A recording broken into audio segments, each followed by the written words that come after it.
ഈ ഒരു വിടച്ചൊല്ലിൽ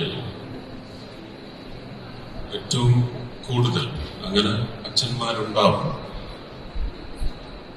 എന്റെ ഭാര്യയെ പോലെ അമ്മമാരും ഉണ്ടാവും. ഈ ഒരു മുഹൂർത്തവുമായി താതാത്മ്യം പ്രാപിക്കാൻ കഴിയുന്ന ഒരച്ഛനെന്ന നിലയ്ക്കാണ് ഞാൻ ഓടിയെത്തിയിട്ടുള്ളത്. ഇന്ന് മഹാശിവരാത്രിയുമായി ബന്ധപ്പെട്ട് കോയമ്പത്തൂരിലേക്ക് പാതി വഴി എത്തിയത് ബഹുമാന്യനായ പ്രധാനമന്ത്രിയുടെ നിർദ്ദേശമനുസരിച്ചാണ്. ശിവരാത്രിയുടെ ചടങ്ങുകളിൽ നിന്ന് പിന്തിരിഞ്ഞ് ഇവിടെ എത്രയും വേഗം എത്തിച്ചേരാൻ അദ്ദേഹം നൽകിയ ഒരു നിർദ്ദേശം സ്വീകരിച്ചുകൊണ്ടാണ് ഞാൻ ഇങ്ങോട്ട് വന്നിട്ടുള്ളത്.